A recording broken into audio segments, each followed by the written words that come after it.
محسن نے خمار آلود نظروں سے اسے دیکھا تھا، نشے میں دھت۔ وہ تو یہ بھی بھول چکی تھی کہ اس وقت اس کے سامنے جو شخص کھڑا ہے وہ اس کا شوہر نہیں بلکہ محسن فیروز ہے۔ وہ نیم خمار آلود آنکھوں سے دھیرے دھیرے جلدی جلدی محسن کے قریب آئی تھی، اپنا سر سیدھا محسن کی گردن کے قریب رکھ دیا تھا۔ اس کے وجود سے اٹھنے والی پرفیوم کی خوشبو اسے مزید خماری میں مدہوش کر رہی تھی۔ جس پر اپنے بڑے بڑے ناخنوں سے اس نے اپنا ہاتھ محسن کی گردن پر رکھا اور پھر سر اٹھا کر محسن کی آنکھوں میں دیکھ کر کہنے لگی، پلیز مجھے سہارا دیے رکھنا، مجھے چھوڑنا مت۔ مجھے یہ پوری دنیا گھومتی ہوئی دکھائی دے رہی ہے، یہاں تک کہ تم بھی مجھے دو دو نظر آ رہے ہو۔ یہ بات اس نے لڑکھڑاتی ہوئی زبان سے کہی تھی، اور پھر ہنس کر وہ محسن کے عکس پر اور محسن کی گال پر انگلی رکھ کر بے ساختہ اپنے ہونٹ محسن کی گال پر رکھ چکی تھی۔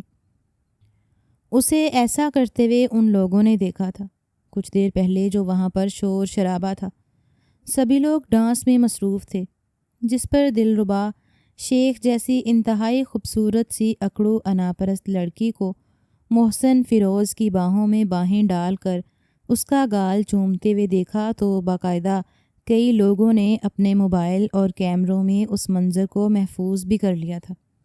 محسن فیروز نے ایک نظر ان لوگوں پر ڈالی اور پھر اپنے ہاتھ دلربا کی کمر میں ڈال کر اسے کہنے لگا کہ تم ہوش میں نہیں لگ رہے، تمہیں گھر جانا چاہیے۔ لیکن وہ مزید اپنا وجود محسن کے وجود سے جوڑ چکی تھی۔ کہنے لگی، میں ایسے کیسے جاؤں گی؟ میں تو خود ایک قدم بھی چل نہیں سکتی۔ تم مجھے چھوڑو نا، میں تو خود ایک قدم بھی نہیں چل سکتی۔ تو مجھے چھوڑو نا۔ محسن نے اسے سہارا دیا۔ تم مجھے چھوڑاؤ نا۔ محسن نے اسے سہارا دیا اور ایک جانب کو راہداری میں چلا آیا، جہاں سے دروازے سے باہر لے جا کر وہ باحفاظت دلربا شیخ کو اس کے گھر تک چھوڑ سکتا تھا۔ لیکن اس نے ایسا کیا نہیں تھا۔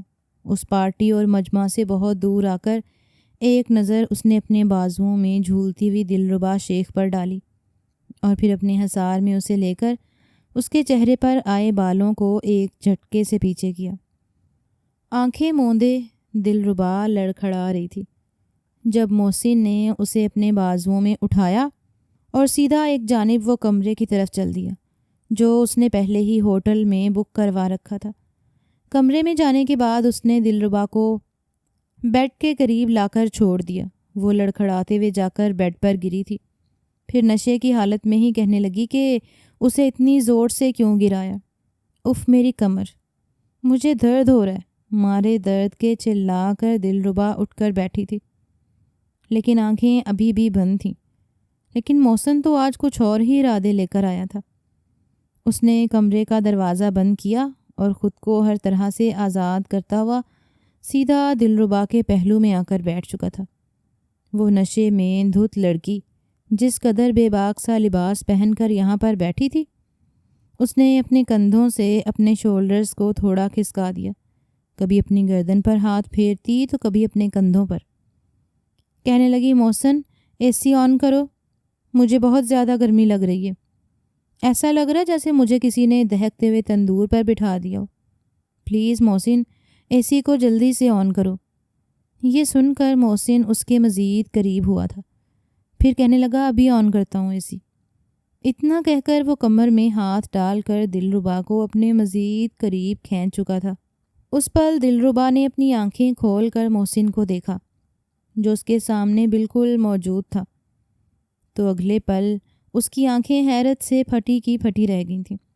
اس نے بیڈ سے اتر کر دور جانا چاہا، لیکن محسن اسے تھام چکا تھا۔ کہنے لگا، ارے کہاں جا رہی ہو؟ تم نے خود ہی تو کہا تھا کہ تم اس پارٹی کے بعد میرے ساتھ وقت گزارو گی۔ تمہیں مجھ سے کوئی ضروری بات کرنی ہے، اب کہاں دور جا رہی ہو؟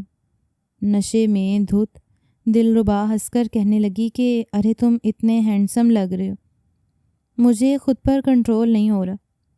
مجھے یہ ڈر ہے کہ کہیں میں خود پر قابو ہی نہ رکھ پاؤں اور تمہارے ساتھ وہ سب کچھ کر لوں جو مجھے نہیں کرنا چاہیے۔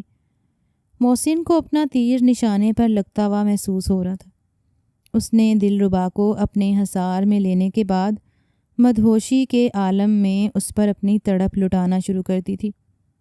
دلربا پہلے تو مزاحمت کرتی رہی کہ محسن پلیز تم میرے ساتھ یہ سب کچھ کیا کر رہے ہو، مجھے گھر چھوڑ کر آؤ، میں کہاں پر ہوں؟ لیکن محسن اسے یوں ہی بڑبڑاتا چھوڑ کر اس پر اپنی شدتیں لٹانا شروع کر چکا تھا۔ کمرے میں نیم روشنی تھی، وہ محسن کو بغیر خود سے دور کرتی بلکہ خود بھی اس کے حصار میں قید ہو کر بالکل دیوانی تو ہو چکی تھی۔ ساری رات ان کی یوں ہی گزر چکی تھی۔ دلربا پہلے ہی نشے کی حالت میں بے ہوش ہو گئی، مگر محسن اس کی عزت کو پیار کے نام پر تار تار کرنے کے بعد اس کے پہلو میں لیٹ چکا تھا۔ اگلی صبح 10 بجے کا وقت تھا جب دروازے پر دستک سے دلربا کی آنکھ کھلی۔ شاید میڈ تھی، اس روم کو صاف کرنے کے لیے اندر آنا چاہتی تھی۔ جب دلربا نے آنکھیں کھولیں تو سر بے حد وزنی ہو رہا تھا۔ اس قدر شدید درد تھا کہ برداشت کرنا محال تھا۔ درد سے گراہتے ہوئے اس نے آنکھیں کھول لیں اور جیسے ہی اپنے وجود سے کمفرٹر ہٹایا تھا کہ اٹھ کر دروازہ کھول سکے تو اپنے آپ کو دیکھ کر وہ شرم سے پانی پانی ہو چکی تھی۔ اس وقت کمرے میں اس کے علاوہ اور کوئی موجود تو نہیں تھا، لیکن پھر بھی گھبرا کر اس نے دوبارہ کمفرٹر میں اپنا وجود چھپایا تھا، کیونکہ اس وقت وہ بالکل بے حجاب تھی۔ گھبراتے ہوئے اس نے کمفرٹر میں خود کو چھپایا اور وہیں سے بول کر کہنے لگی کہ میں 10 منٹ بعد دروازہ کھولتی ہوں۔ دروازے پر دستک ہونا تو بند ہو چکی تھی، لیکن وہ اپنے ذہن پر زور دینے لگی کہ آخر یہ سب کچھ ہوا تو ہوا کیسے۔ کسی بھولی بسری یاد کی طرح اسے کل رات کا منظر یاد آنے لگا جب محسن اسے اس کمرے میں لے کر آیا تھا، اور اس کے بعد جو کچھ ہوا سوچ کر تو دلربا کے چہرے کے تاثرات بدل چکے تھے۔ غم و غصے کی کیفیت آ چکی تھی۔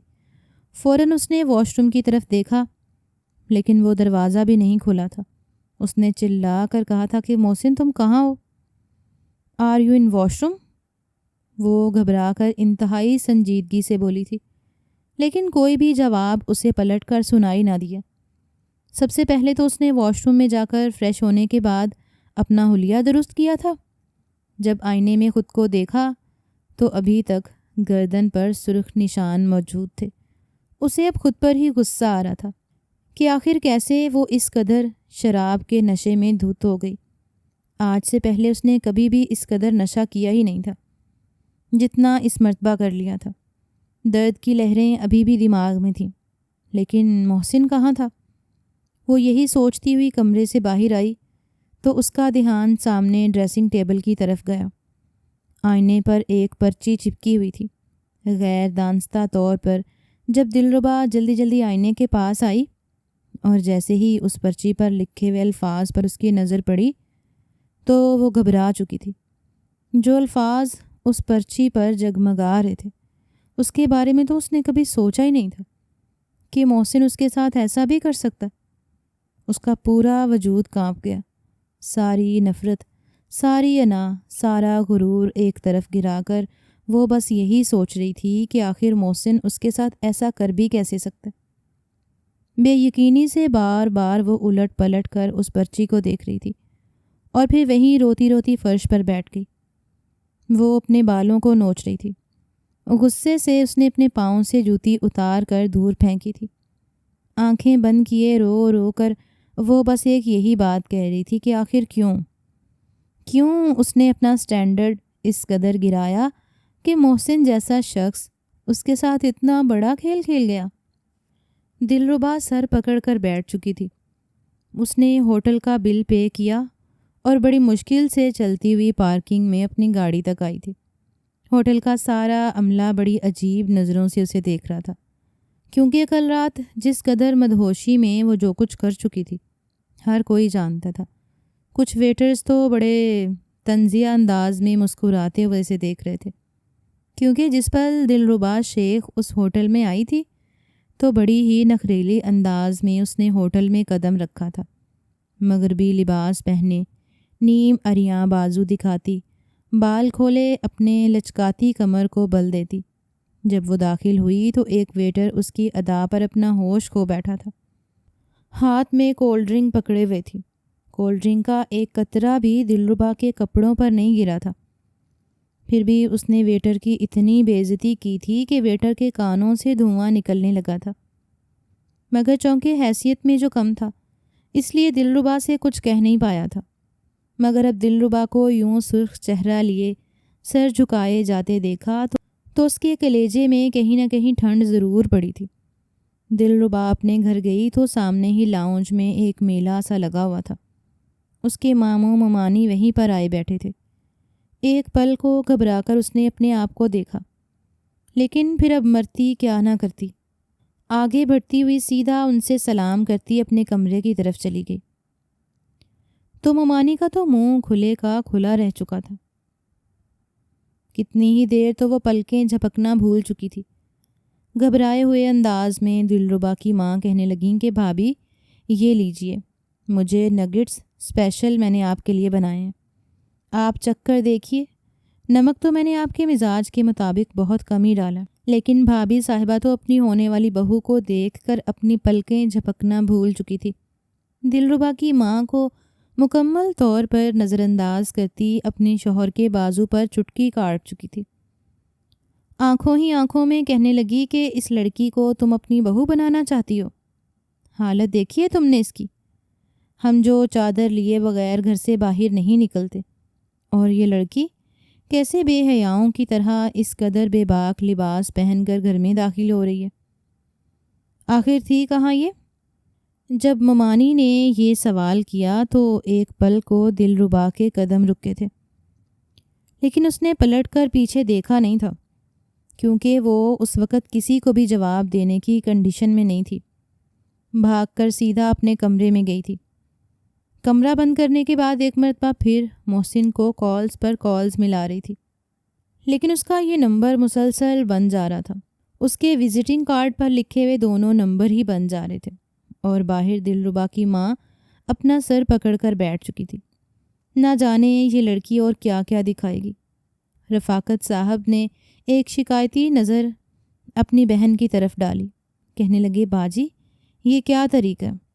دلربا کس قدر بے باک کپڑوں میں گھوم رہی ہے۔ ٹھیک ہے وہ ایک خود مختار لڑکی ہے، کسی پر ڈیپینڈ نہیں کرتی، اس کا اپنا ایک بزنس ہے، ہائی کلاس لوگوں کے ساتھ اس کو اٹھنا بیٹھنا ہے، لیکن پھر بھی کیا ایسی چیز زیب دیتی ہے کہ اس طرح کے لباس پہنے؟ انسان کے پاس دولت آ جائے، وہ گھر کی دہلیز پار کر کے نوکری کرنے لگے، تو اس کا یہ مطلب تو نہیں ہوتا کہ وہ اس طرح کے لباس پہننا شروع کر دے، یعنی بالکل بے غیرت ہو جائے۔ نہ چاہتے ہوئے بھی اپنے انداز میں چھپا ہوا غصہ رفاقت ماموں چھپا نہیں پائے تھے، جبکہ صفیہ تو من منا کر رہ گئی۔ اپنے بھائی کو صفائیاں پیش کرنے لگی کہ ارے نہیں بھائی جان، ایسی کوئی بات نہیں، میں اس سے پوچھ کر آتی ہوں، بس مجھے لگتا ہے کہ دوپٹہ وہیں باہر گاڑی میں بھول آئی ہوگی۔ لیکن تب بھی رفاقت صاحب کی بیوی نے ایک اور سوال کیا تھا کہ کیا رات کو اس کے دفتر میں کوئی کام تھا؟ دفتر صبح 9 بجے کھلتے ہیں، اور یہ جس حالت میں گھر آ رہی ہے، لگتا تو نہیں ہے کہ یہ دفتر میں تھی۔ کہاں تھی یہ لڑکی؟ آنکھیں تو یوں سوجی ہیں جیسے ساری رات جاگ کر گزاری ہو۔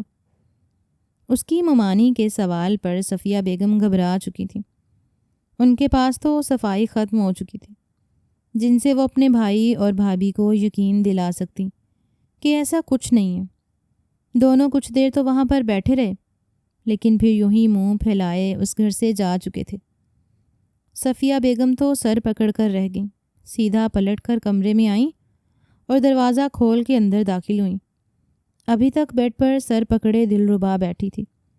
صفیہ آگے بڑھی اور بڑے ہی غصے سے اپنی بیٹی کو اپنے سامنے کیا تھا۔ اس کا منہ دبوچ کر کہنے لگی کہ یہ کیا طریقہ ہے؟ تم نے تو بے شرمی کی ساری حدیں پار کر دی ہیں۔ جانتی بھی ہو تمہارے ماموں ممانی مجھ سے کس طرح کے سوالات کر رہے تھے؟ پتہ نہیں چاہتی کیا ہو تم؟ کس نے کہا تھا تمہیں اس طرح کے کپڑے پہننے کو؟ میری عزت تم نے خاک میں ملا کر رکھ دی ہے۔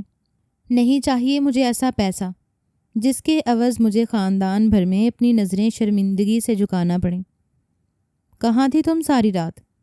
میں بیٹھ کر تمہارا انتظار کرتی رہی۔ پارٹی کا بہانہ کر کے تم گھر سے تو چلی گئی تھی، لیکن کیا واپس نہیں آنا تھا تم نے؟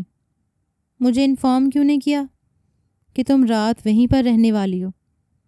صبح صبح تمہارے ماموں ممانی تمہاری شادی کی ڈیٹ فکس کرنے کے لیے آئے تھے۔ حماد جلد از جلد شادی کرنا چاہتا ہے تم سے۔ اپنی ماں کی بات سن کر تو دلربا کا دماغ اور زیادہ گھوم رہا تھا۔ وہ نہ سمجھی سے اپنی ماں کی طرف دیکھنے لگی۔ آج سے پہلے کبھی اس پر اس طرح کی صورتحال آئی جو نہیں تھی۔ وہ اپنی ماں کو کیا بتاتی؟ بڑی مشکل سے اس نے اپنی ماں سے کہا تھا کہ بس پارٹی سے کافی دیر ہو چکی تھی اور پھر گاڑی بھی خراب ہو گئی، تو اس لیے میں علیشا کے گھر چلی گئی۔ کوئی اتنا بڑا مسئلہ نہیں ہے۔ ماما پلیز آپ مجھے ڈسٹرب مت کریں، میں تھکی ہوئی ہوں، میں سونا چاہتی ہوں۔ لیکن صفیہ بیگم نے اپنی بیٹی کی جس طرح سے حالت دیکھی اور پھر اس کے گردن پر نشان دیکھے تو انہیں خطرے کی گھنٹیاں بجتی ہوئی محسوس ہونے لگیں۔ اس نے اس کے قریب آ کر خود اس کی گردن دوسری طرف جھٹکی تھی اور پھر اس نشان کو دیکھنے لگی۔ اس کے چہرے کو ایک نظر دیکھا، بھلے ہی وہ کل رات پوری طرح مدہوش نشے میں دھت تھی، لیکن ابھی تک اس کے چال ڈھال اور حلیے سے لگ رہا تھا کہ وہ نشہ کر کے آئی ہے۔ صفیہ بیگم نے سیدھا دلربا کا ہاتھ اپنے سر پر رکھا تھا، کہنے لگی کہ کھا میری قسم، تو نے دوبارہ سے گندی چیز کو ہاتھ تو نہیں لگایا؟ تو نے حرام مشروب تو نہیں پیا؟ جواب میں دلربا نظریں چرا گئی، آنکھوں میں آنسو آنے لگے تھے۔ اس نے اپنی ماں کے سر کی قسم کھا کر کہا تھا کہ وہ دوبارہ نشہ نہیں کرے گی۔ ایک دفعہ ڈپریشن میں آ کر اس نے نشہ کر تو لیا تھا، لیکن دوبارہ اس طرف نہیں جائے گی۔ اس نے پوری کوشش کی تھی کہ وہ یہ قسم نہ توڑ دے، لیکن پھر نہ جانے کب ویٹر اس کے سامنے کولڈ ڈرنک لے آیا تھا جو کہ نشے والی تھی۔ وہ اپنی ماں کو یقین دلاتی رہی کہ میں نے جان بوجھ کر کچھ نہیں کیا، لیکن صفیہ بیگم روتی ہوئی اسے کمرے میں چھوڑ کر وہاں سے جا چکی تھی۔ اگلے دن شام کو محسن نے کال اٹھائی تھی، کافی مصروف دکھائی دے رہا تھا۔ دلربا نے چلاتے ہوئے سے کہا تھا کہ تم نے میرے ساتھ کیا کیا؟ محسن تم نے ایسی گھٹیا حرکت کرنے کی کوشش بھی کیسے کی میرے ساتھ؟ مجھے نشے میں دیکھ کر تم نے میرا فائدہ اٹھایا؟ مجھے تو شک ہے کہ مجھے نشاور کولڈ ڈرنک پلائی ہی تم نے۔ جواب میں محسن نے سرسری سے انداز میں کہا کہ محترمہ، اگر آپ کو کوئی کام نہیں ہے تو مجھے ڈسٹرب مت کیجیے، میں اپنے کلائنٹ کے کیس کو ہینڈل کر رہا ہوں، سو پلیز جب میں فری ہوا تو آپ کو خود کال کر لوں گا، بغیر کسی مطلب کی بات کے مجھے کال کرنے سے گریز کریں۔ اتنا کہہ کر محسن نے کال بند کر دی۔ دلربا ایک مرتبہ پھر چلائی تھی کہ تم مجھے اگنور نہیں کر سکتے، تم جانتے ہو میں کون ہوں؟ میں دلربا شیخ ہوں، شیخ انڈسٹری کی مالک، اور تم ایک معمولی سے لائر، لوگوں سے پیسے لے کر کیس خراب کرنے والے شخص مجھے نظر انداز کر رہے ہو۔ تمہارے ایسے سارے کلائنٹس میری جوتی کے برابر بھی نہیں ہیں، سمجھے؟ تم میرے ہر ایک سوال کا جواب دو گے مجھے، ابھی کے ابھی آ کر میرے آفس میں ملو مجھے، سمجھے؟ دلربا کے چلانے کی آواز اس وقت اس کے کیبن سے باہر جا رہی تھی تو امپلائیز حیران تھے۔ آج سے پہلے انہوں نے آج تک اپنی باس کو مسکراتے ہوئے یا فرینکلی بات کرتے ہوئے تو نہیں دیکھا تھا، مگر آج جس طرح وہ چلا رہی تھیں یقیناً کسی کی شامت آنے والی تھی۔ دلربا کال کاٹ چکی تھی۔ ٹھیک گھنٹے بعد اس کے آفس میں محسن یعنی شہر کا ایک جانا مانا وکیل آ چکا تھا۔ چہرے پر ایک فاتحانہ مسکراہٹ سجائے وہ چلتا ہوا آفس میں بیٹھا۔ دلربا اس وقت اپنے آفس میں انگلیاں مروڑتی چہل قدمی کر رہی تھی۔ جیسے ہی محسن کو اپنے کیبن میں داخل ہوتے دیکھا تو ایک لمحے کی بھی دیری کیے بغیر وہ سیدھا اس کی طرف چپٹی تھی۔ وہ اس کے گریبان کو پکڑ چکی تھی، اسے جھنجھوڑ کر کہہ رہی تھی کہ تمہاری ہمت بھی کیسے ہوئی میرے ساتھ وہ سب کچھ کرنے کی۔ محسن اس کے اچانک کے حملے کے لیے بالکل بھی تیار نہیں تھا۔ پہلے جو چہرے پر مسکراہٹ سجا رکھی تھی ایک دم سے وہ سمٹ گئی، ماتھے پر بل آ گئے۔ وہ اپنے گریبان سے دلربا کے دونوں ہاتھ چھڑوا کر کہنے لگا، لگتا ہے محترمہ آپ اپنی حدود بھول رہی ہیں، بہت شوق ہے آپ کو میرے قریب آنے کا، بس غصے میں ہوں یا نشے میں دھت، میرے قریب آنے کا کوئی موقع چھوڑ نہیں رہی آپ۔ محسن نے یہ بات اس قدر طنزیہ انداز میں کہی کہ دلربا سر سے لے کر پیر تک پانی پانی ہو چکی تھی۔ اگلے ہی پل پیچھے ہٹی اور انگلی اٹھا کر کہنے لگی کہ اپنی زبان بند رکھو۔ کیوں کیا تم نے ایسا میرے ساتھ؟ شرم نہیں آئی تمہیں؟ میری مرضی کے بغیر تم نے میرے ساتھ وہ سب کچھ کر بھی کیسے لیا؟ دلربا ڈھکے چھپے الفاظ میں اس سے سب کچھ کہنا چاہ رہی تھی، لیکن محسن اس سے دور ہٹ کر اپنے سینے پر ہاتھ باندھ کر کھڑا ہو گیا۔ کہنے لگا، محترمہ، مطلب کیا ہے آپ کے کہنے کا؟ کیا کیا میں نے آپ کے ساتھ؟ میں تو آپ کو بڑے پیار سے لے جا کر کمرے میں لٹا کر آیا تھا، لیکن آپ تو مجھ پر الزام لگائے جا رہی ہیں۔ یہ سوال تو مجھے آپ سے پوچھنا چاہیے تھا کہ کیا کیا آپ نے میرے ساتھ؟ اپنی حرکتوں پر غور کیا ہے آپ نے؟ ایک نوجوان ہینڈسم پرکشش لڑکے کو دیکھا نہیں کہ اس پر ڈورے ڈالنا شروع کر دیے۔ نشے میں آپ جھولتی ہوئی آ کر مجھ پر گریں۔ مجھے ڈانس کی آفر آپ نے خود کی۔ میرے ساتھ ڈانس کرتے ہوئے بار بار میرے قریب آ کر میرے جذبات کو بھڑکاوا دینے والی آپ خود تھیں، اور اب آپ مجھ سے سوال کر رہی ہیں کہ میں نے کیا کیا؟ دلربا کے تو کانوں کی لو تک سرخ ہو چکی تھی۔ وہ نفی میں سر ہلانے لگی، کہنے لگی کہ نہیں، بالکل نہیں، مجھے اپنے آپ پر پورا اعتبار ہے۔ میں کبھی بھی اس قدر نہیں پگھل سکتی کہ ایک لڑکے کے آگے اپنا آپ پیش کر دوں۔ تم نے میرے نشے میں ہونے کا فائدہ اٹھایا اور میرے ساتھ یہ سب کچھ کرنے کی کوشش کی ہے۔ مگر محسن اگلے ہی پل اس کے قریب آیا اور کہنے لگا، پتہ نہیں تم لڑکیوں کو یہ خوش فہمی کیوں ہوتی کہ ہم لڑکے اتنی ساری پلاننگ کر کے تم لڑکیوں کو اپنے بستر تک لائیں گے اور اپنی ضروریات پوری کریں گے۔ پاگل لڑکی، ہوش کے ناخن لو، مجھ پر لڑکیاں مرتی ہیں، صرف پیسے پھینکنے کی دیر ہے۔ ایک سے بڑھ کر ایک لڑکی میرے قدموں میں بیٹھی ہوگی، ساری زندگی میرے قدموں میں بیٹھ کر گزارنے کے لیے تیار ہوگی۔ رہی بات تمہاری، تو تم خود مجھے کمرے تک لے کر گئی تھی اور مجھے اپنے قریب آنے کی دعوت دی تھی۔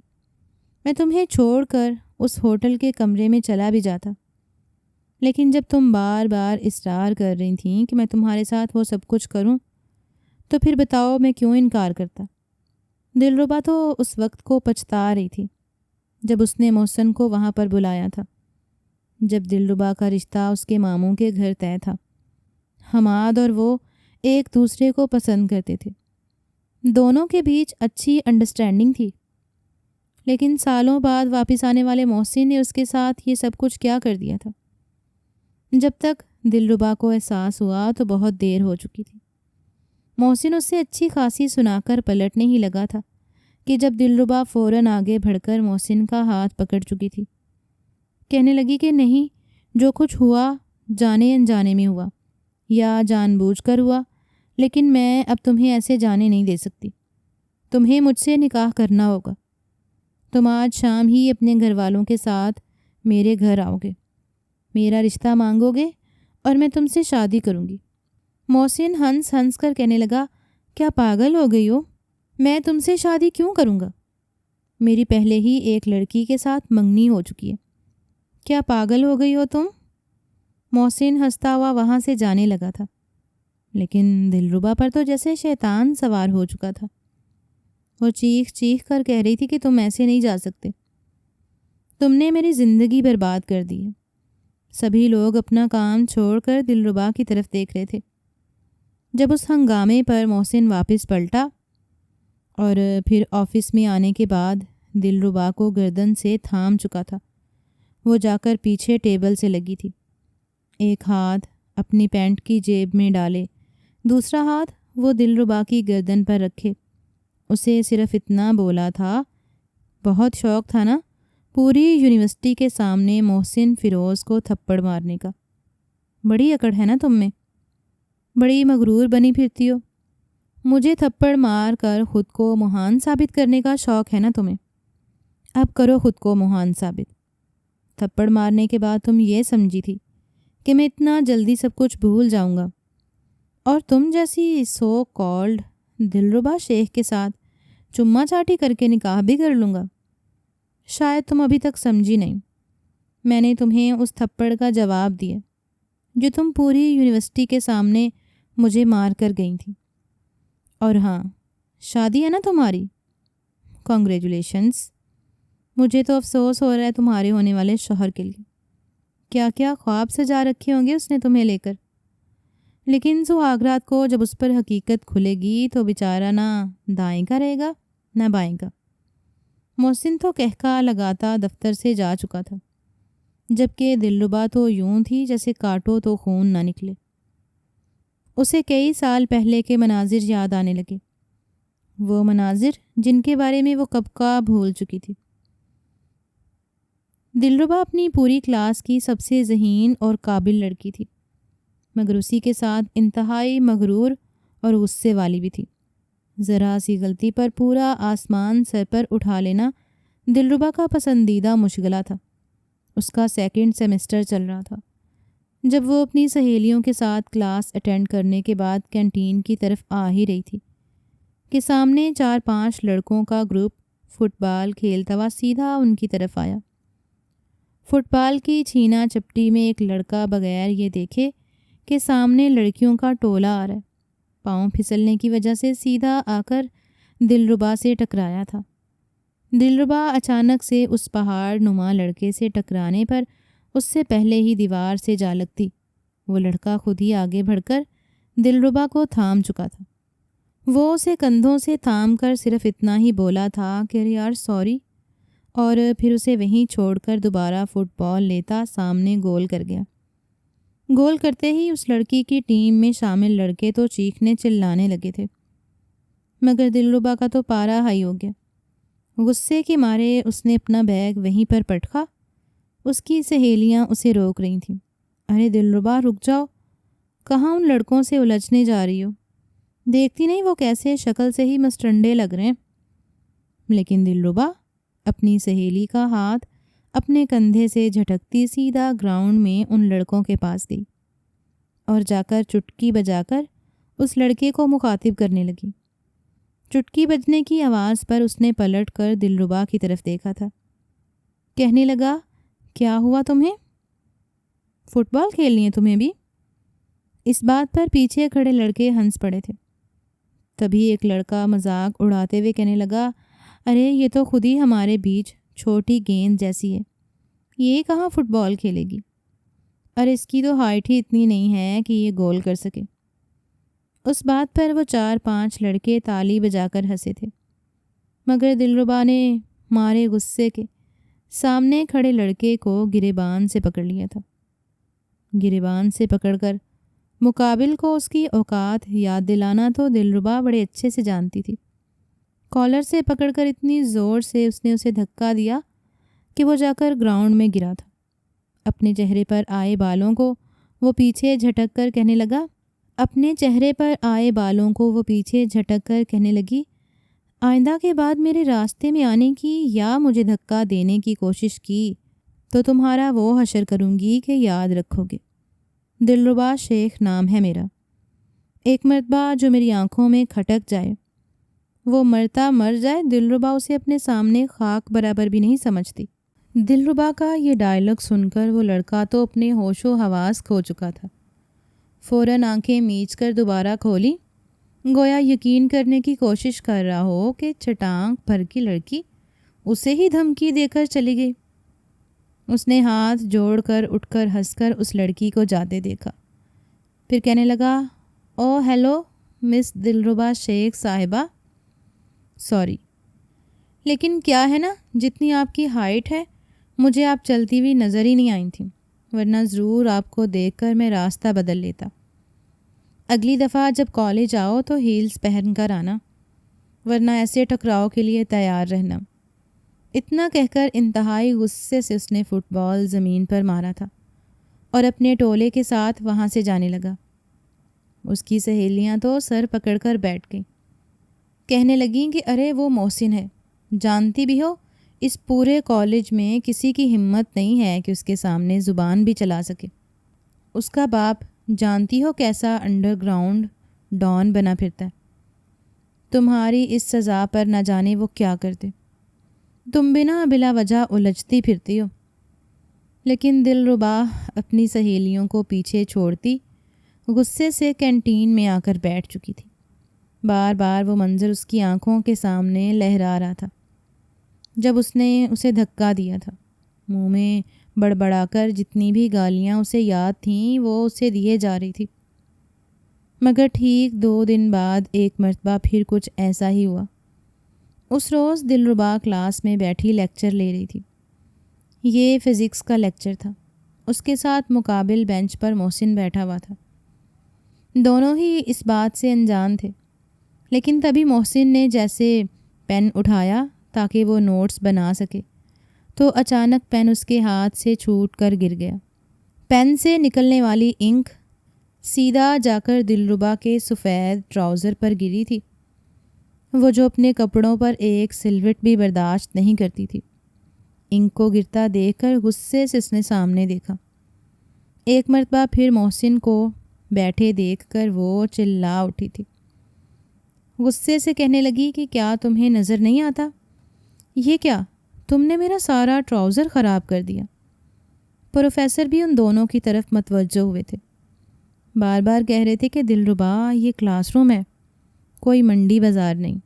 اگر انک گر گئی ہے تو محسن چوری کر رہا ہے نا، اس نے جان بوجھ کر ایسا کچھ نہیں کیا۔ لیکن دلربا کچھ سننے کو تیار ہی نہیں تھی۔ محسن کو گرا ہوا چھچھورا سمجھ کر وہ اسے باتیں سنائی جا رہی تھی۔ یہ تو محسن کی ہی شرافت تھی جو وہ ابھی تک خاموش تھا، ورنہ اس کے سامنے بڑے بڑے لوگ سر جھکا کر بیٹھا کرتے تھے۔ پروفیسر نے محسن کو کلاس روم سے باہر نکال دیا۔ صرف محسن ہی نہیں بلکہ اس کے ساتھ اس کے دوست بھی اپنا بیگ اٹھا کر پروفیسر کی اچھی خاصی بے عزتی کرتے کلاس روم سے باہر آ چکے تھے۔ محسن کے دوست اس سے کہنے لگے کہ یار وہ لڑکی تمہیں اتنا سنائے جا رہی ہے، پتہ نہیں کس بات کا گھمنڈ ہے اسے، شاید وہ تمہیں ابھی جانتی نہیں ہے، لیکن تم پھر بھی چپ چاپ اس کی ساری باتیں سنتے رہے۔ ایسی ٹکے ٹکے کی لڑکیوں کو تو ان کی اوقات یاد دلا دینی چاہیے تاکہ اپنی حد نہ بھول سکیں، مگر تم ہو کہ چپ چاپ بس سنتے ہی رہے۔ اسے اپنا اصل چہرہ دکھاؤ تاکہ یہ دوبارہ تمہارے ساتھ بدتمیزی نہ کر سکے۔ ارے حسن ہے تو کیا ہوا، ایسے حسن والیاں تو ہمارے محسن بھائی کے قدموں میں بیٹھ کر راہیں تکتی رہتی ہیں۔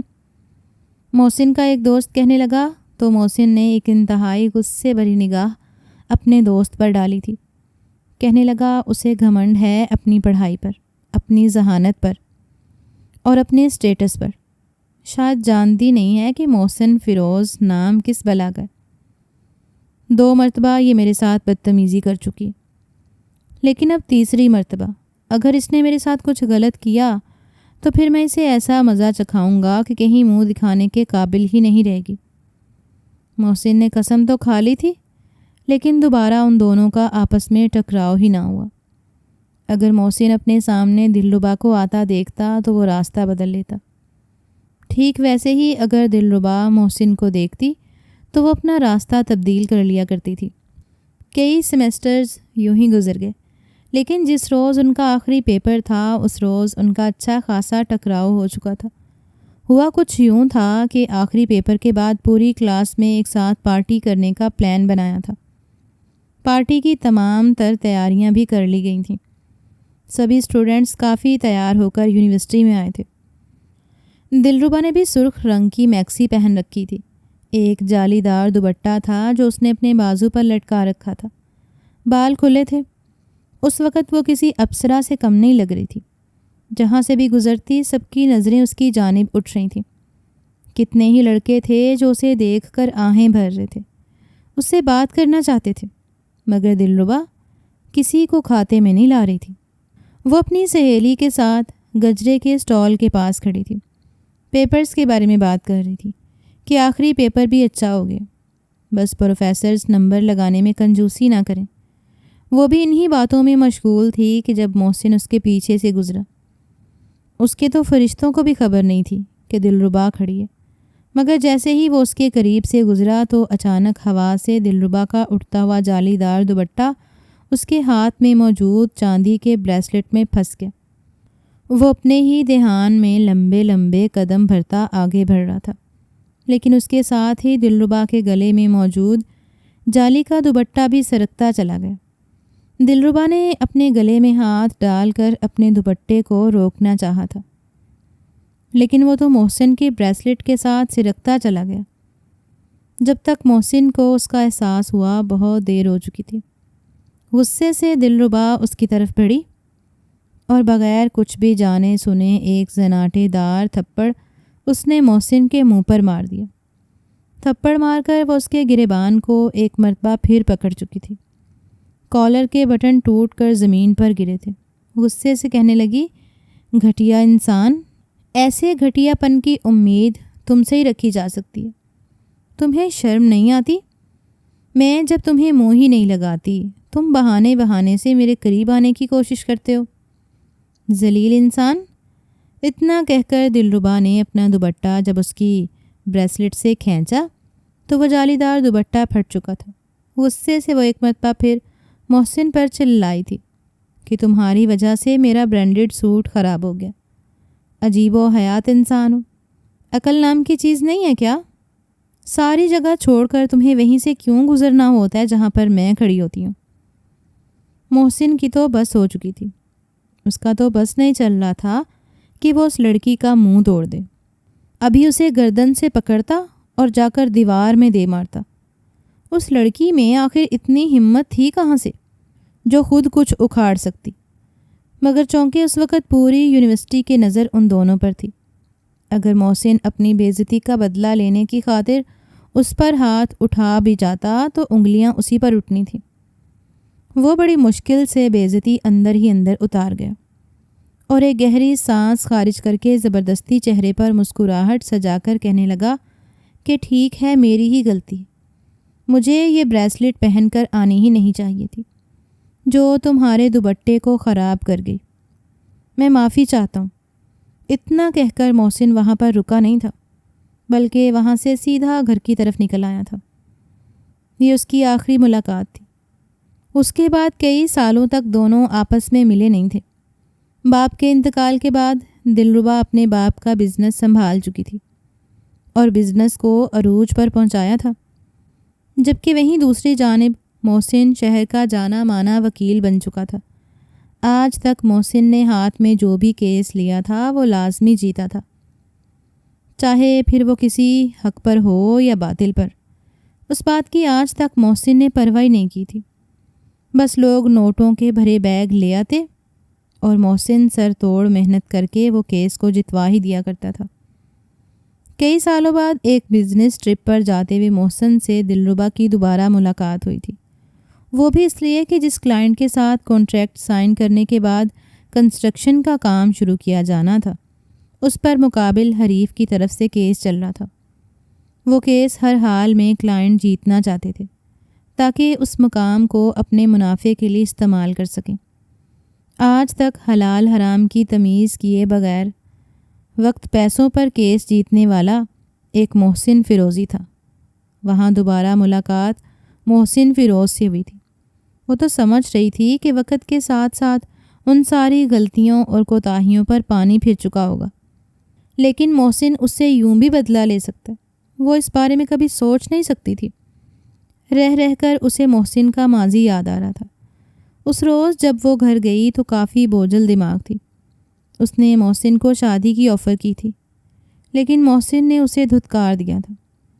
وہ آج تک کی گئی بے عزتی کا بدلہ یوں بھی لے سکتا تھا، دلربا کبھی سوچ بھی نہیں سکتی تھی۔ اسے اس حال میں دیکھ کر اس کی ماں پریشان سی ہو گئی۔ پہلے تو اپنے بھائی اور بھابھی کی وجہ سے ویسے ہی تنگ تھی۔ کچھ دیر پہلے دلربا کی ممانی نے کال کر کے صاف صاف الفاظ میں کہہ دیا تھا کہ میں صرف اور صرف اپنے بیٹے کی خوشی کی خاطر آپ کی بیٹی کو اپنے گھر کی بہو بنانے جا رہی ہوں۔ لیکن اس گھر میں آنے کے بعد دلربا کی یہ چال چلن نہیں چلیں گے۔ دیکھیے، آپ نے اپنی بیٹی کو یہ آزادی تو دے رکھی ہے، وہ کب آ رہی ہے، کب جا رہی ہے، کہاں رہ رہی ہے، کہاں سو رہی ہے، ان باتوں سے تو آپ کو جیسے فرق ہی نہیں پڑتا، لیکن میں ایک ایک منٹ کا حساب رکھوں گی۔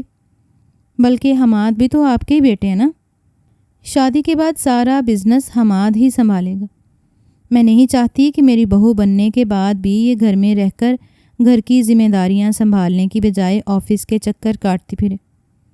نہ چاہتے ہوئے بھی ان ساری باتوں پر وہ چپ چاپ ہاں میں ہاں ملاتی رہی، کیونکہ اپنی بھابھی کے ساتھ زبان درازی کرنا انہیں اچھا نہیں لگتا تھا۔ اپنی بیٹی کو پریشان دیکھ کر وہ اس کے پاس چلی آئیں۔ کہنے لگیں کہ کیا بات ہے بیٹا؟ کیا دفتر میں کچھ ہوا ہے؟ اس قدر پریشان کیوں ہو؟ ابھی تک انا پرستی کی مورت بنی دلربا خود پر قابو نہ رکھ سکی اور اپنی ماں کے گلے لگ کر پھوٹ پھوٹ کر رونے لگی۔ رو رو کر کہنے لگی، امی مجھ سے بہت بڑی غلطی ہو گئی۔ میرا ماضی میرے سامنے آ کر کھڑا ہو چکا۔ میں کبھی خواب میں بھی نہیں سوچ سکتی کہ میرے ساتھ کبھی ایسا بھی ہوگا۔ آپ ٹھیک کہتی تھیں، مجھے اپنی حد میں رہنا چاہیے، ہر ایک سے الجھنا نہیں چاہیے۔ لیکن میں کیا کرتی؟ میں اب پچھتا رہی ہوں، جب پانی سر سے گزر چکا ہے۔ یہ بات انہیں کچھ سمجھ تو نہیں آئی تھی۔ وہ اپنی بیٹی کو اپنے سینے سے لگا کر بار بار پوچھ رہی تھی کہ بیٹا ہوا کیا؟ تم اتنی کمزور کیوں پڑ رہی ہو؟ میں نے آخری مرتبہ تمہیں تب روتے دیکھا تھا جب تمہارے باپ کی میت اس گھر سے اٹھائی گئی۔ اس کے بعد تو تم پتھر بنی گھوم رہی تھی۔ کون ہے جس نے تمہیں رلا دیا، تمہیں توڑ دیا؟ لیکن جواب میں دلربا کچھ نہیں بولی۔ ماں سے کہنے لگی کہ بس کچھ دیر سونا چاہتی، اور ہاں حماد کی کال آئے تو اسے کہہ دیجئے گا کہ میں ابھی اس سے شادی نہیں کرنا چاہتی، مجھے کچھ وقت چاہیے۔ ایک تو صبح بھابھی کی بات سن کر ویسے ہی صفیہ بیگم پریشان تھیں، لیکن اب بیٹی کے منہ سے یہ بات سن کر اسے شک ہونے لگا۔ کہنے لگی کہ کیا ہوا ہے؟ کیا بھابھی نے تمہیں کال کر کے کچھ کہا ہے، یا بھائی نے تم سے کوئی بات کی ہے؟ لیکن وہ اپنی ماں کو کیا بتاتی؟ چپ چاپ وہ اپنے بستر پر منہ رکھ کے سو چکی تھی۔ کمرے کی روشنی آف ہوئی تو آنکھوں سے ٹپ ٹپ آنسو گرنے لگے۔ اس نے تو اپنا آپ صرف اپنے شوہر کے لیے محفوظ کر کے رکھا ہوا تھا۔ خواب میں کبھی نہیں سوچا تھا کہ حماد کے علاوہ کوئی اسے چھوئے گا بھی۔ وہ غصے سے تکیہ منہ پر دے کر چلاتے ہوئے اپنا ہاتھ پوری قوت سے بستر پر مار رہی تھی۔ اپنی بیٹی کو اس قدر پریشان دیکھ کر صفیہ بیگم نے حماد کو کال ملائی تھی، جو پچھلے 2 دن سے مسلسل دلربا کو کالز پر کالز کر رہا تھا، لیکن وہ اسے مسلسل اگنور کر رہی تھی۔ ابھی بھی کال اٹینڈ ہوئی تو وہ یہی سمجھ رہا تھا کہ شاید دلربا ہے، لیکن جب کال پر اس نے پھپھو کی آواز سنی تو وہ پریشان ہو گیا۔ کہنے لگا کہ دلربا کو ہوا کیا ہے؟ وہ کیوں میرے ساتھ ایسا رویہ رکھ رہی ہے؟ نہ تو میرا فون اٹھا رہی ہے اور نہ ہی میسج کا کوئی جواب دے رہی، نہ ہی مجھے ملنے آ رہی ہے۔ اسے ہو کیا گیا؟ مجھ سے کیسی ناراضگی؟ میں تو اپنے ہاتھ اس کے پیروں کے نیچے رکھ رہا ہوتا ہوں۔ مجھے خود سمجھ نہیں آ رہی کہ آخر مجھ سے غلطی ہوئی تو ہوئی کہاں پر ہے؟ صفیہ بیگم جو سمجھ رہی تھی کہ شاید دونوں کی آپس میں لڑائی ہو گئی ہے، لیکن حماد کے منہ سے یہ سن کر وہ بھی اسے سب کچھ بتانے لگی کہ پتہ نہیں یہ لڑکی کیا چاہتی ہے۔ مجھے تو لگا تھا تم دونوں کی آپس میں لڑائی بھی ہوگی، مگر یہ تو اب یہی کہے جا رہی ہے کہ اسے تم سے شادی کے لیے کچھ وقت درکار ہے۔ اب تم خود ہی سمجھاؤ بیٹا۔ حماد تو پریشان ہو کر رہ چکا تھا۔ دلربا میں تو اس کی جان بستی تھی، پھر اچانک وہ اس سے شادی سے انکار کیوں کر رہی تھی؟ وہ اس وقت اسلام آباد میں تھا، ضروری کام کے سلسلے میں اسلام آباد آیا ہوا تھا۔ 3 دن بعد اس کی واپسی تھی، لیکن جب اپنی پھپھو کو روتے ہوئے اس قدر پریشان دیکھا تو وہ واپس لاہور آ گیا، سیدھا پھپھو کے گھر ہی آیا تھا، جبکہ دلربا ابھی تک اپنے کمرے میں ہی بند تھی۔ اس بات سے انجان تھی کہ حماد سارے کام چھوڑ کر اس کے گھر آ چکے۔ صفیہ بیگم سے ملنے کے بعد وہ سیدھا دلربا کے کمرے میں آیا تھا۔ وہ اس پل بیڈ پر آڑی ترچھی لیٹی ہوئی تھی، بال کھلے تھے، رو رو کر آنکھیں سرخ ہو رہی تھیں۔ نیند کی آغوش میں بھی جانا شروع ہی ہوئی تھی کہ جب حماد نے اسے یوں پڑے دیکھا۔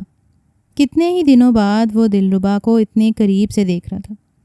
اسے یوں لیٹا دیکھ کر اس کے دل کی دھڑکنیں تیز ہونے لگیں۔ وہ آگے بڑھا اور دھیرے سے بیڈ پر آنے کے بعد اپنا چہرہ دلربا کی کمر پر رکھ دیا۔ اپنا چہرہ دلربا کے چہرے کے قریب لے جا کر اپنے لب اس کے چہرے پر رکھے تھے کہ وہ گھبرا کر بلبلا اٹھی۔ اسے نیم خوابی میں یوں محسوس ہوا تھا جیسے محسن ایک مرتبہ پھر اس کے قریب آ رہا ہو، اس سے پہلے کہ اس کے لبوں پر محسن کا ہی نام آ جاتا۔ سامنے حماد کو دیکھ کر اس کی چیخ حلق میں ہی دب کر رہ چکی تھی۔ حماد ہنس کر اسے اپنے حصار میں لیے ہوئے تھا۔ ہنس کر کہنے لگا کہ ارے ڈر کیوں رہی ہو؟ میں ہوں تمہارا ہونے والا شوہر، تمہارے دل و دماغ پر حکمرانی کرنے والا، حماد نواز۔ حماد کو اپنے اتنے قریب دیکھ کر وہ گھبرا سی گئی تھی۔ کہنے لگی کہ آپ یہاں پر کب آئے؟ ہٹیے، مجھے اٹھنے دیں۔ لیکن حماد اسے مزید اپنے قریب کر کے کہنے لگا کہ نہیں، ایسے تو نہیں، پہلے مجھے یہ بتاؤ کہ تم نے کیا تماشا لگا رکھا ہے؟ جانتی بھی ہو تمہاری وجہ سے پھوپھو کتنی پریشان ہے۔ تمہاری ان حرکتوں کی وجہ سے میں سارے کام چھوڑ کر واپس آ گیا۔ جانتی ہو تمہیں بالکل بھی پریشان نہیں دیکھ سکتا میں۔ اب میں تمہیں آزاد کروں گا جب تم مجھے بتاؤ گی کہ آخر مسئلہ کیا ہے۔ حماد کو اپنے پاس دیکھ کر دلربا کا جی چاہا تھا کہ وہ اس کے سینے سے لگ کر پھوٹ پھوٹ کر رونا شروع کر دے، رو رو کر اس کو بتائے کہ اس کے ساتھ ہو کیا گیا ہے۔ لیکن وہ بالکل خاموش تھی۔ کہنے لگی کہ کچھ نہیں، بس کام کی تھکاوٹ ہے۔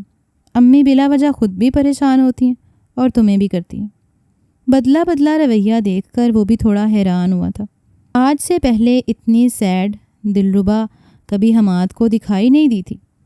حماد نے بھی سنجیدگی اختیار کرنی ہی بہتر سمجھی اور اس سے پوچھنے لگا کہ یہ میں کیا سن رہا ہوں؟ تم نے شادی سے انکار کیوں کیا؟ یہ کیوں کہا کہ تمہیں شادی کے لیے وقت چاہیے؟ پہلے تو بہت کہہ رہی تھیں کہ اب ہمیں شادی کر لینی چاہیے، میں مزید دلہن بننے کا انتظار نہیں کر سکتی، لیکن اب تمہارے دماغ میں چل کیا رہا ہے؟ حماد بھی اصل مدعے پر آیا تھا، لیکن دلربا انتہائی سنجیدہ انداز میں ہی بولی تھیں کہ بس مجھے ابھی شادی نہیں کرنی، جب میرا موڈ ہوا بتا دوں گی اور کر بھی لوں گی۔ حماد کا تو یہ سن کر پارا ہائی ہو چکا تھا۔ ایک دم سے اسے بھی غصہ آ گیا۔ کہنے لگا کہ کیا مطلب؟ یہ میری اور تمہاری زندگی ہے، کوئی کانٹریکٹ نہیں۔ جب تمہارا موڈ ہوگا تو تم سائن کر لو گی، ورنہ کلائنٹ کو اگنور ہی کرو گی۔ مجھے اپنی بات کا جواب چاہیے۔ چند ہفتوں کے لیے میں شہر سے باہر گیا تھا، کوئی دنیا سے نہیں چلا گیا تھا جو تم اتنی بدل گئی ہو۔ دلربا جانتی تھی کہ اس کے انداز حماد کو اس سے دور کر دیں گے، لیکن وہ پھر بھی ایسا کر رہی تھی، کیونکہ اگر حماد کو اس کی اذیت پتہ چل جاتی کہ وہ اس کے نام پر ایک غیر لڑکے کے ساتھ وقت گزار چکی ہے تو یقیناً اسے بہت برا لگتا۔ دلربا نے حماد سے سچی محبت کی تھی اور وہ یہی چاہتی تھی کہ وہ حماد کو دھوکہ نہ دے، بلکہ اس سے علیحدگی اختیار کر لینی چاہیے۔ ایسا کرنے کے لیے اسے حماد کی نظروں میں گرنا ہی کیوں نہ پڑے۔ حماد کو بھی غصہ آ چکا تھا۔ وہ بار بار انکار سن کر ہی واپس اپنے گھر آ چکا تھا۔ دلربا کی ممانی نے بیٹے کو اتنا غصہ ہوتے دیکھ کر انہوں نے بھی بیٹے کے کان بھرنے میں کوئی کسر نہ چھوڑی، بلکہ یہی کہنے لگی، پیارے بیٹے، پتہ نہیں یہ لڑکی چاہتی کیا ہے۔ ابھی اس دن ہم شادی کی ڈیٹ فکس کرنے کے لیے گئے تھے، صبح کے 6:30 بج رہے تھے اور یہ محترمہ پتہ نہیں کن دوستوں کے ساتھ رات گزار کر گھر آ رہی تھی۔ میں اگر تمہیں اس کا حلیہ بتاؤں نا تو تم یقین نہیں کر پاؤ گے۔ ایسا بے باک لباس پہن رکھا تھا اس نے، دوپٹہ تو اس کے پاس موجود ہی نہیں تھا۔ سرسری سے انداز میں غیروں کی طرح سلام کیا اور پھر اپنے کمرے میں چلی گئی۔ گھنٹہ ڈیڑھ ہم اس کے آنے کے بعد اس کی ماں کے پاس بیٹھے رہے، لیکن مجال ہے جو کمرے سے نکل کر ہمارے پاس آ کر بیٹھی ہو۔ مجھے تو بالکل بھی نہیں لگ رہا کہ یہ لڑکی ہمارے خاندان میں گھل مل پائے گی بھی یا نہیں۔ تمہارے ننیال والوں کا تو تمہیں پتہ ہی ہے، وہ کیسے نقص نکالتے ہیں۔ تمہاری مرضی تھی کہ پھپھو کی بیٹی سے شادی کرنی، ورنہ میں اپنے بھائی کی بیٹی لے کر آتی تو دیکھتے کیسے لوگ تعریفیں کرتے۔ اپنی ماں کی بات سن کر حماد ان کے آگے ہاتھ جوڑ چکا تھا۔ کہنے لگا، امی میں پہلے ہی بہت زیادہ پریشان ہوں، پھر بھی آپ بار بار اپنی بھتیجی کو بیچ میں کیوں لے آتی ہیں؟ مجھے صرف اور صرف دلربا سے محبت ہے اور میں اسی سے شادی کروں گا۔ بیٹے کے منہ سے ٹکا سا جواب سن کر ماں تو خاموش ہو چکی تھی، جبکہ حماد ساری رات سو نہ سکا۔ اگلے روز اس نے فیصلہ کیا کہ وہ خود دفتر جا کر ٹھنڈے دماغ سے دلربا سے پوچھے گا کہ تمہیں ٹینشن کیا ہے، بتاؤ، میں تمہارے لیے سالوں انتظار کرنے کے لیے تیار ہوں، لیکن میرے ساتھ ایسا روکھا پن تو مت رکھو۔ اگلے روز وہ صبح صبح بغیر ناشتہ کیے گھر سے نکلا تھا۔ اس کا خیال تھا کہ وہ جا کر سب سے پہلے دلربا سے بات کرے گا، تمام تر مسائل کلیئر کرنے کے بعد اس کے ساتھ پھر ایک اچھے سے ریسٹورنٹ میں جا کر لنچ کرے گا۔ وہ دلربا کے ساتھ تمام تر رنجشوں کو ختم کر دینا چاہتا تھا۔ ابھی وہ یہی سوچتے ہوئے ٹریفک سگنل کی دبی تاروں سے اپنی گاڑی سے کچھ دوری پر ایک گاڑی ٹریفک میں کھڑی دکھائی دی۔ اس گاڑی میں اسے فرنٹ سیٹ پر دلربا بیٹھی ہوئی محسوس ہوئی تھی۔ پہلے تو اسے لگا کہ شاید یہ اس کی غلط فہمی ہے، بھلا دلربا اس انجانی گاڑی میں کیسے ہو سکتی ہے؟ ڈرائیونگ سیٹ پر تو ایک لڑکا بھی بیٹھا تھا، لیکن جب گاڑی چلی تو لاشعوری طور پر ہی صحیح، لیکن اپنا شک دور کرنے کی خاطر حماد اپنی گاڑی اس گاڑی کے قریب لے آیا تھا۔ اس کے تو پیروں کے نیچے سے گویا زمین نکل چکی تھی۔ ایک پل کو وہ ہر ایک چیز سے بیگانہ ہی ہو کر رہ چکا تھا، کیونکہ اس گاڑی میں دلربا ہی بیٹھی ہوئی تھی، جو مسلسل ڈرائیونگ سیٹ پر بیٹھے ہوئے لڑکے سے باتیں کر رہی تھی۔ وہ اس سے اپنا ہاتھ چھڑوا رہا تھا، اسے غصے سے ڈانٹ رہا تھا، لیکن دلربا اس کا ہاتھ پکڑ کر کبھی اسے گردن سے دبوچ رہی تھی، کبھی اپنی طرف دیکھنے پر مجبور کرتے ہوئے چلا رہی تھی۔ حماد کے پورے وجود میں اس وقت چونٹیاں سی رینگنے لگی تھیں جب اس نے خود دلربا سے کہتے سنا کہ تم آج شام اپنے ماں باپ کے ساتھ میرے گھر آ رہے ہو، سمجھے تم؟ ہم اسی ہفتے نکاح کر رہے ہیں، میں تمہیں ایسے نہیں چھوڑنے والی، تمہیں اپنا بنا کر ہی رہوں گی۔ تم کیا سمجھتے ہو خود کو اتنی آسانی سے مجھ سے پیچھا چھڑوا لو گے؟ حماد کے تو ہوش اڑ کر رہ گئے تھے۔ تبھی یو ٹرن آیا اور وہ گاڑی یو ٹرن لینے لگی، لیکن سامنے ٹرک آ رہا تھا۔ حماد نے خود کو اس ٹرک کی زد سے بچانے کی کوشش تو بہت کی، لیکن گاڑی ٹرک سے جا ٹکرائی تھی۔ دھماکے کی آواز فضا میں گونجی تھی۔ جس پل حماد نے گاڑی روکی اور متاثرہ گاڑی کی طرف دلربا نے دیکھا، ایک پل کو اس کے ہوش فنا ہوئے تھے، کیونکہ گاڑی کی نمبر پلیٹ اڑ کر سیدھا اس کے قدموں میں ہی آ کر گری تھی۔ یہ نمبر پلیٹ تو وہ جا کر بھی جھٹلا نہیں سکتی تھی۔ اگلے پل وہ چلائی تھی، حماد! لوگ اسے دور کر رہے تھے، پکڑ رہے تھے۔ محسن بھی اسے یوں گھبرائے ہوئے دیکھ کر، آگ لگی گاڑی کو دیکھ کر اسے گاڑی سے دور کر رہا تھا۔ بس وہ حماد کا نام لے کر چلا رہی تھی۔ وہ تو کبھی خواب میں بھی نہیں سوچ سکتی تھی کہ حماد کے ساتھ ایسا بھی ہو سکتا ہے۔ حماد بچ تو چکا تھا، لیکن پوری رات زخمی تھا۔ جب تک گاڑی کاٹ کر اسے نکالا گیا، کچھ زخموں اور کچھ گاڑی میں آگ لگنے کی وجہ سے وہ 60% تک اس آگ میں جھلس چکا تھا۔ جس پر جھلسے ہوئے حماد کو دلربا نے دیکھا تو پھوٹ پھوٹ کر رونے لگی۔ اس نے کبھی بھی حماد کو اس حالت میں دیکھنے کا تصور بھی نہیں کیا تھا۔ رو رو کر بچوں کی طرح بلک رہی تھی کہ کاش یہ سب کچھ مجھ پر گزرتا، یہ قیامت ساری میں جھیل لیتی، لیکن حماد کو کچھ نہ ہوتا۔ وہ تو محسن کو اپنے ساتھ نکاح کے لیے منا رہی تھی۔ اس نے اس کی عزت پر ہاتھ ڈالا تھا، اس کے ساتھ نشے کی حالت میں غلط کیا تھا۔ وہ یہی چاہتی تھی کہ اب نکاح کر کے زبردستی اپنی زندگی محسن کے ساتھ ہی گزارے۔ حماد کے قابل وہ بالکل بھی نہیں رہی تھی، لیکن حماد جس نوبت کو پہنچ چکا تھا، دلربا ٹکڑے ٹکڑے ہو چکی تھی۔ تقریباً 1 ہفتے بعد حماد کو ہوش آیا تھا۔ ہوش میں آنے کے بعد جس پل دلربا اس سے ملنے کے لیے گئی تو اس کی آنکھوں میں آنسو آ چکے تھے۔ ایک مرتبہ پھر وہ مناظر حماد کی نظروں کے سامنے آ گئے۔ دلربا اس کا ہاتھ پکڑنا چاہتی تھی، لیکن وہ اپنا ہاتھ جھٹک گیا۔ کہنے لگا، تم نے مجھے دھوکہ کیوں دیا؟ تمہیں کسی اور سے محبت تھی نا، تم کسی اور کو چاہتی تھی۔ میں نے خود کو خود ہی برباد کر لیا۔ اب تمہارے پاس آپشن ہے، تم جاؤ، جا کر اپنی زندگی اسی کے ساتھ بساؤ۔ مجھے بس اس جلن میں تنہا چھوڑ دو، کوئی تم پر انگلی نہیں اٹھائے گا کہ تم نے حماد نواز کے ساتھ دھوکہ کیا۔ جاؤ، میں تم پر اپنی محبت تمام کرتا ہوں۔ حماد کے منہ سے الفاظ سن کر دلربا مزید خاموش نہ رہ سکی۔ وہ روتے ہوئے کہنے لگی کہ نہیں حماد پلیز، آپ جو جانتے ہیں وہ ایک آدھا سچ ہے، وہ مکمل سچ نہیں۔ میں آپ کو سب کچھ بتاتی ہوں، لیکن بس آپ کو کھونے سے ڈرتی تھی۔ میں اپنے آپ کو انتہائی کمتر سمجھنے لگی تھی۔ ہاں، دلربا شیخ اپنے آپ کو کمتر سمجھنے لگی تھی، کیونکہ دھوکے اور نشے میں دھت اس شخص نے میری عزت پامال کر دی۔ میں نشے میں دھت تھی، اور وہ میرے ساتھ جو کچھ کر گیا اس کے بعد میں بھلا کیسے خود کو آپ کو سونپ سکتی تھی؟ یہ تو آپ کی امانت میں خیانت تھی۔ جس طرح وہ حقیقت بتا رہی تھی، اور اس حقیقت کے آشکار ہونے پر حماد پہلے سے بھی زیادہ رنجیدہ ہو چکا تھا۔ کچھ سرجریز ہوئیں، ٹریٹمنٹ ہوا، ان سب میں 3 مہینے گزر چکے تھے۔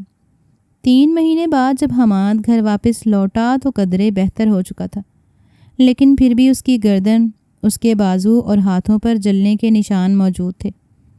چہرہ بھی جلے ہوئے ماس کی وجہ سے ابھی بھی تھوڑا بہت خراب دکھائی دیتا تھا۔ زخم بھرنے میں اور داغ جانے میں سالوں لگ سکتے تھے۔ گھر آنے کے بعد اس نے سب سے پہلے تو محسن حفیظ نامی لائر کو معطل کرایا تھا، اور اس کے بعد ایک لڑکی کے ساتھ نشے کی حالت میں غلط کاری کرنے پر پولیس کے حوالے کر دیا۔ محسن حفیظ جو سمجھ رہا تھا کہ کوئی اس کا کچھ نہیں بگاڑ پائے گا، اچانک سے دروازے پر پولیس کو دیکھ کر وہ تلملا سا اٹھا۔ محسن کو پولیس پکڑ کر لے جا چکی تھی، جہاں پر اسے 3rd ڈگری ٹارچر بھی دیا گیا تھا۔ دلربا اپنے ماموں کے گھر حماد سے ملنے کے لیے آئی تو کافی گھبرائی ہوئی بھی تھی، شرمندہ تھی۔ جس پل حماد کے کمرے میں گئی تو چپ چاپ کتنی ہی نظریں جھکا کر بیٹھی رہی۔ حماد اسے یوں بیٹھا دیکھتا رہا، اور پھر صرف اتنا بولا تھا کہ تم مجھ سے شادی کرنا چاہتی ہو یا نہیں؟ اگر تم مجھے چھوڑ کر جانا چاہتی ہو تو دروازے کھلے ہیں۔ میں تو تمہارے کیا کسی بھی لڑکی کے قابل نہیں رہا۔ میرے ساتھ رہ کر دنیا تمہارا مذاق ہی بنائے گی، اس لیے بہتر ہے کہ تم اپنے لیے کوئی اور لائف پارٹنر ڈھونڈ لو۔ مگر ہاں، یاد رکھنا تم میری نظروں میں آج بھی وہی ہو جو پہلے تھی۔ آنسو دلربا کی آنکھوں سے گر رہے تھے۔ وہ اٹھی اور ہاتھ جوڑ کر حماد کے آگے بیٹھ کے روتے ہوئے کہنے لگی کہ مجھے معاف کر دو حماد، کہیں نہ کہیں تمہاری اس حالت کی ذمہ دار میں ہوں۔ میں جانتی ہوں اگر تم مجھے اس خبیث انسان کے ساتھ نہ دیکھتے تو تمہاری یہ حالت نہ ہوتی۔ میں ساری زندگی تمہارے ساتھ گزار دوں گی، لیکن تم سے جدا ہونے کے بارے میں سوچوں گی بھی نہیں۔ بس میں ڈر گئی تھی، میری انا، میرا غرور مجھے پاگل کر چکا تھا، لیکن اب میں وعدہ کرتی ہوں تمہیں کبھی شکایت کا موقع نہیں دوں گی۔ 6 ماہ بعد حماد اور دلربا کی شادی ہو گئی۔ دھیرے دھیرے علاج سے حماد بہتری کی طرف لوٹنے لگا، اور شادی کو کافی عرصہ گزر جانے کے باوجود بھی کبھی حماد نے دلربا کا ماضی اس کے سامنے لانے کی کوشش نہیں کی تھی۔ جبکہ محسن ایک مرتبہ پھر تڑپ چکا تھا۔ اس لڑکی نے 3 مرتبہ اسے ذلیل و خوار کیا تھا، لیکن جب اس نے اپنی چال چلی تھی تو ایک مرتبہ پھر اسے سب کی نظروں میں ذلیل کر کے رکھ دیا گیا تھا۔ وہ چیخ چیخ کر جیل کی سلاخوں میں تنگ آ کر کہتا کہ مجھے ایک دفعہ ان سلاخوں سے باہر نکلنے دو دلربا، میں تمہارا وہ حشر کروں گا کہ تم یاد رکھو گی۔